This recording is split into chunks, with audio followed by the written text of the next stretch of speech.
हाँ, रिलेशनशिप में है तो कार्ड तो सारा बता रहा है कि यहाँ तो बात डिवोर्स की आ चुकी है। कई बार ऐसा भी रिलेशन होता है कि उसका कहीं और भी चल रहा है, पर आप क्लाइंट को एकदम बहुत ही मुंह पे सच नहीं बता सकते। ये रहता है कि उसको ऐसे काम में लगा दें कि ताकि थोड़ा सा फोकस उसका शिफ्ट हो, और सब में इतनी कैपेबिलिटी होती है कि वो सॉर्टेड कर सकता है। तो उसको कंफ्यूज ना करके उसको ऐसी चीज़ों में इंगेज करिए ताकि वो अपने लाइफ में फिर वो चेंज ला सकें, उस रिलेशनशिप को थोड़ा लाइट कर सकें और दूसरी चीज़ों पे फोकस करें।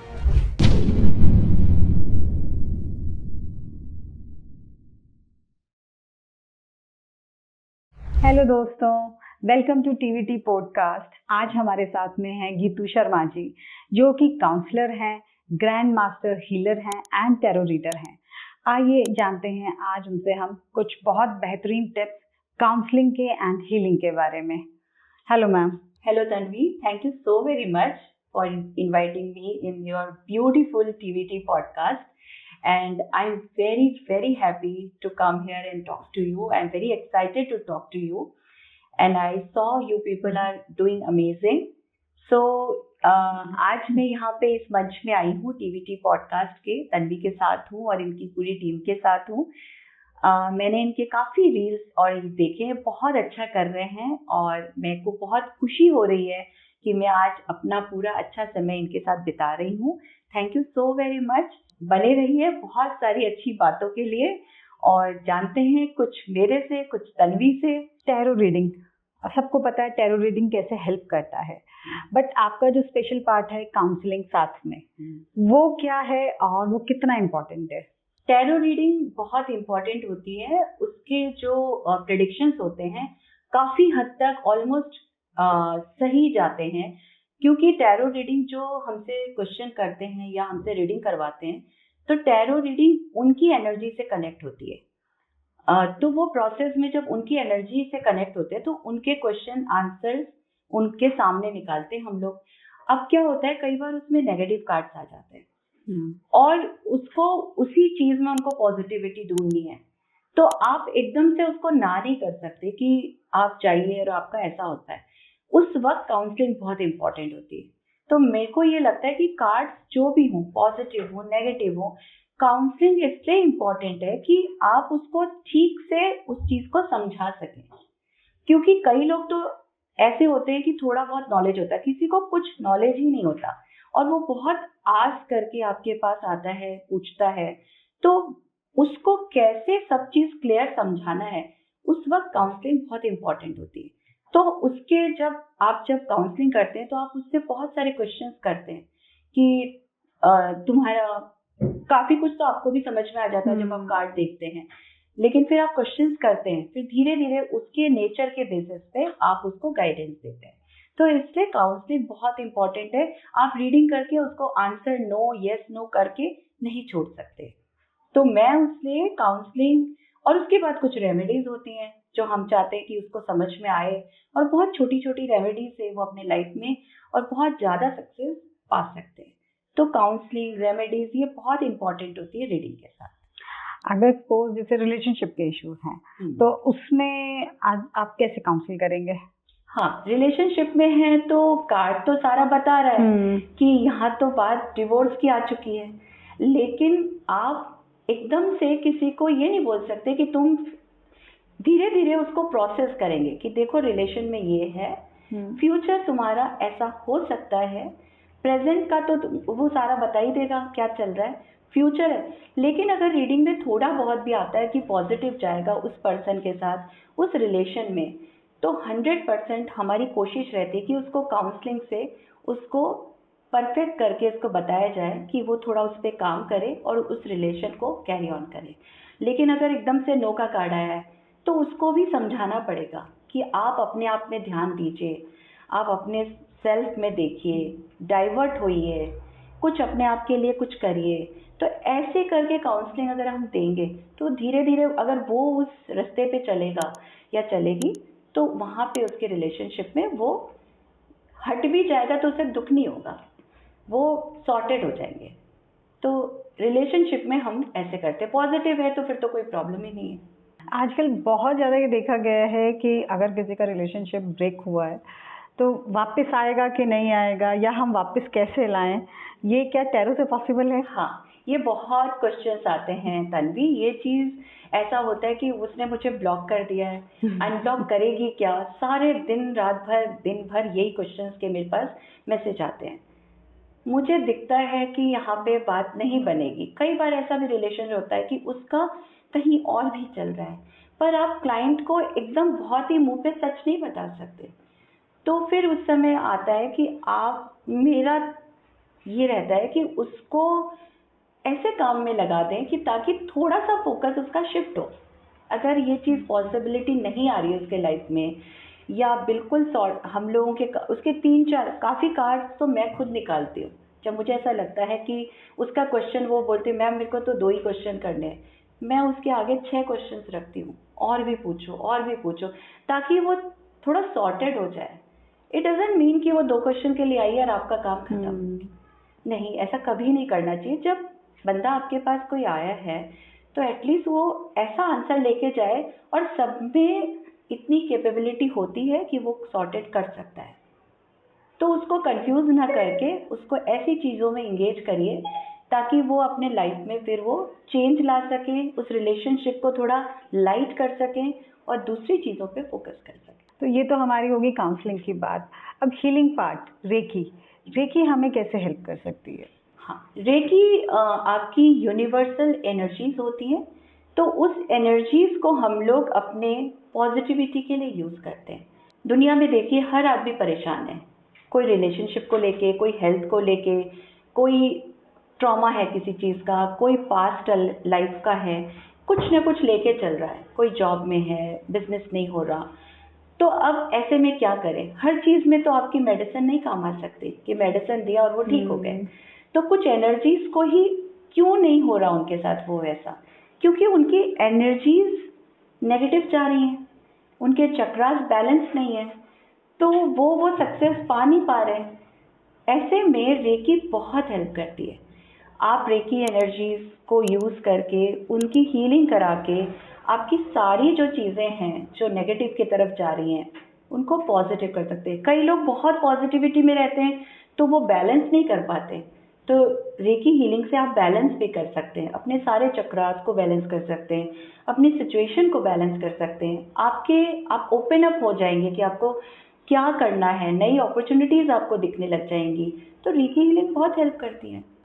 और रेकी के साथ अगर क्रिस्टल ऐड कर दें?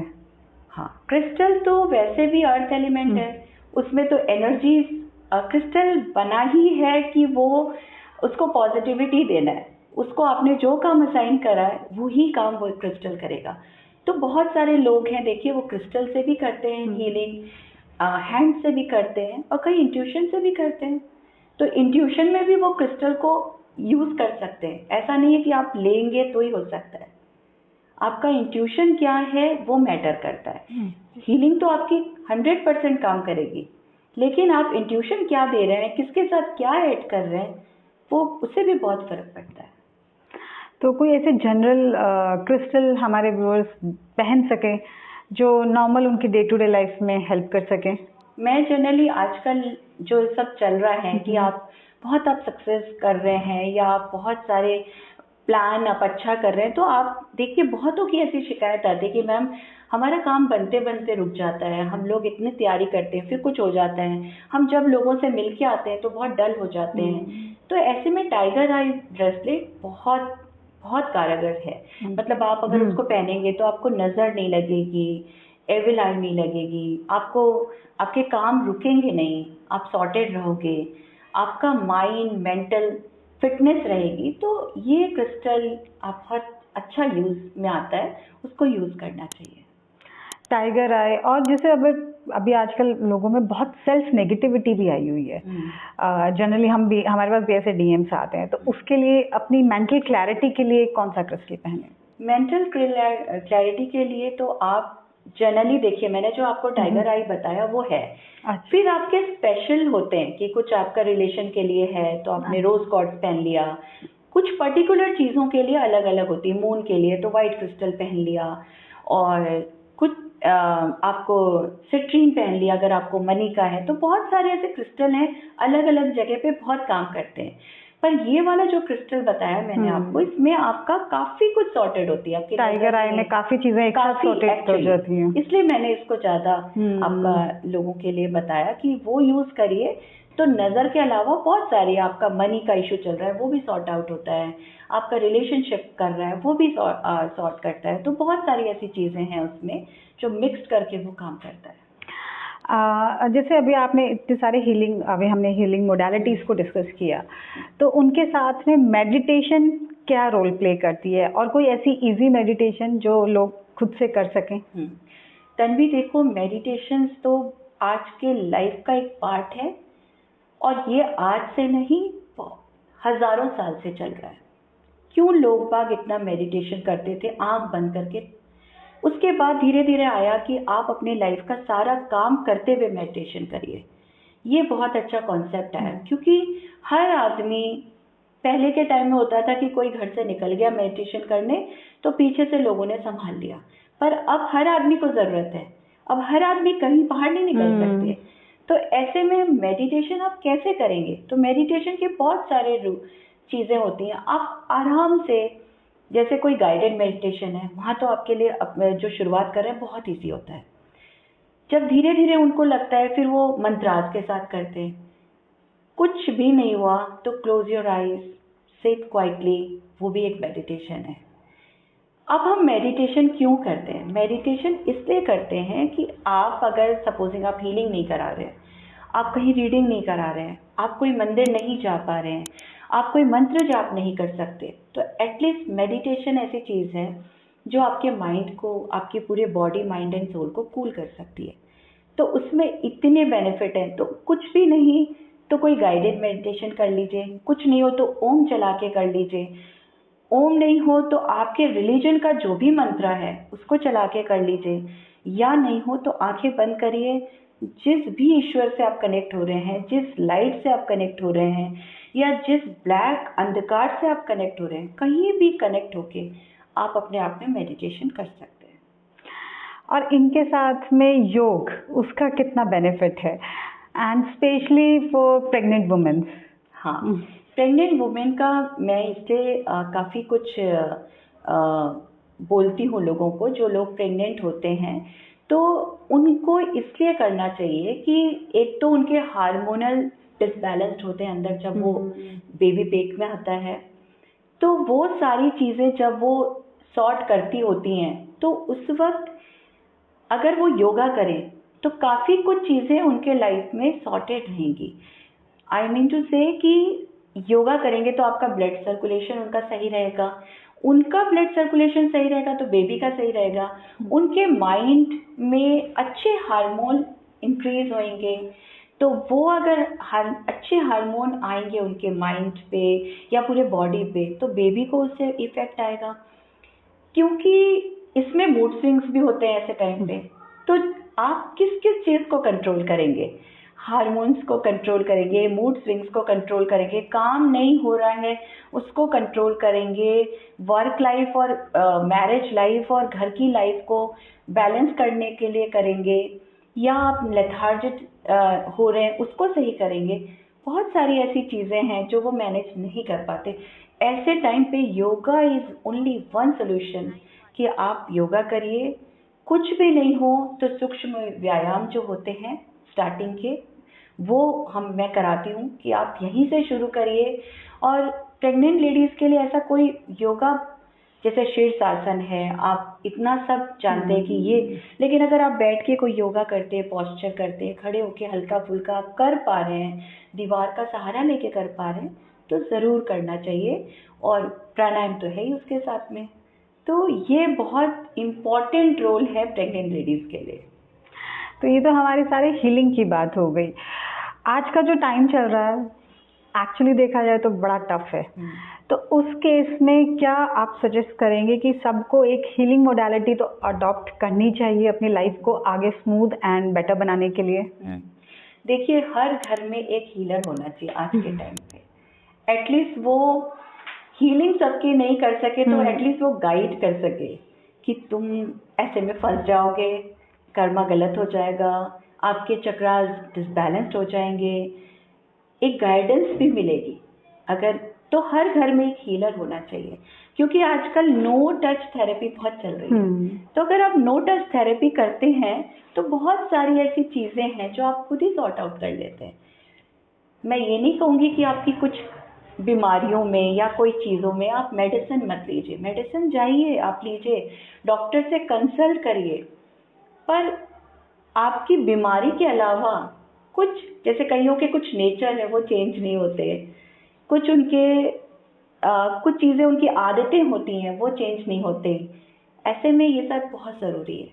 तो हीलिंग अगर आपको करना सीख जाते हो या आप उसका पूरा समझ जाते हो कि what is healing, no touch therapy is, what is divine energy, तो उससे आप बहुत ही लाभ उठा सकते हैं, अपने लिए भी, अपने घर के लोगों के लिए भी और आसपास के लोगों के लिए भी।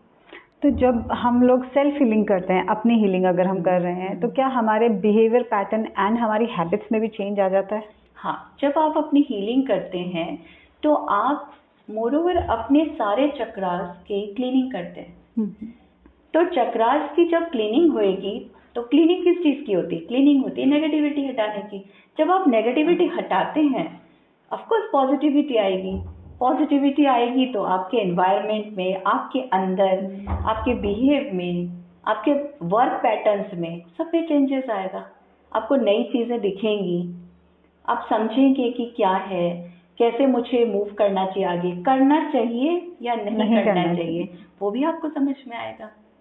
तो आज के टाइम पे, वैसे तो ये पहले से चला रहा है, लेकिन आज तो बहुत इम्पोर्टेंट है। मेरे पास काउंसलिंग के लिए बच्चे आते हैं, यंग जनरेशन आज इतनी खोई हुई है, इतनी खोई हुई है, क्योंकि वो बेचारे करना तो बहुत कुछ चाहते हैं। और कहीं मैं बताऊंगी आपको कि सोशल मीडिया कहीं हद तक ज़रूरी भी है उनके लिए। हाँ, ज़रूरी तो है। आज आप और मैं बात कर रहे हैं बिकॉज ऑफ सोशल मीडिया। तो आप एकदम से कई जगह में, आई एम सॉरी टू से, कई जगह में देखती हूँ, आप स्टॉप करिए सोशल मीडिया को। आपके बहुत सारी ऐसी चीज़ें हैं, 2020 ने हमको सिखा दिया कि ऑनलाइन क्या होता है। अगर हम सोशल मीडिया बंद कर देंगे तो 2020 में तो हम कुछ नहीं सीख पाते। हाँ, ये है कि उनको बैलेंस करना पड़ेगा। अगर आप 2 घंटे, 2.5 घंटे, 3 घंटे कुछ सीखने में आपने डिवोट किया सोशल मीडिया को, तो फिर आपको थोड़ा स्टॉप करना चाहिए कि अब मैं रील्स नहीं देखूं। वो बैलेंसिंग ज़रूरी है। अगर आप बिल्कुल ही सोशल मीडिया ऑफ कर दोगे तो काफ़ी चीज़ों से आप अवेयर भी नहीं होंगे, तो बैलेंस करके रखना चाहिए। तो हीलिंग मोडालिटी बच्चे के लिए अगर हम बात करें कि अगर हम अवेयर हैं और घर में हम हीलिंग कर रहे हैं और एक बच्चे को भी अवेयर करा रहे हैं, तो कौन सी एज ग्रुप से उनको हम इंट्रोड्यूस कर सकते हैं हीलिंग के लिए? जी हाँ, जनरली 15 साल के बाद से आप बात करना शुरू कर दीजिए कि ऐसे ऐसे हीलिंग्स होती हैं और कुछ चीज़ें आप नो टच थेरेपी से आप कर सकते हैं। आप जो लाइफ में पाना चाहते हैं उसके लिए आप अपने हीलिंग से मेहनत करके कर सकते हैं। बात है 16 year age is perfect to learn about the healings.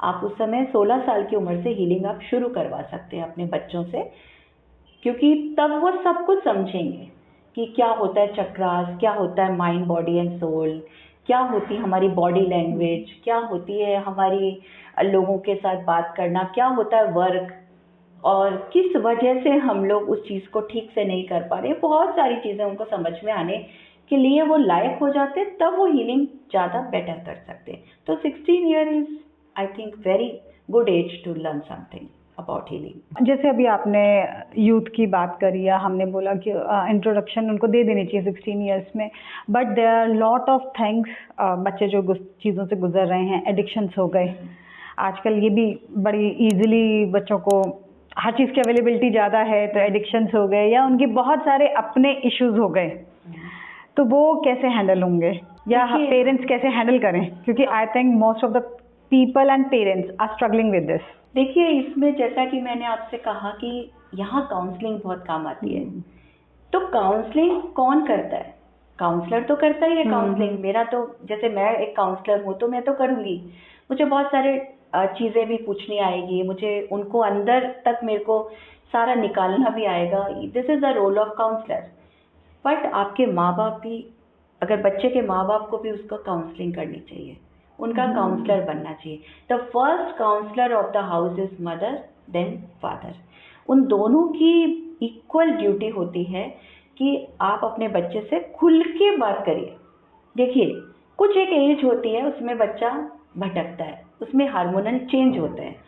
I am not saying कि भटकता है, लेकिन हाँ उसमें चेंजेस। तो ये क्या पेरेंट्स को नहीं पता?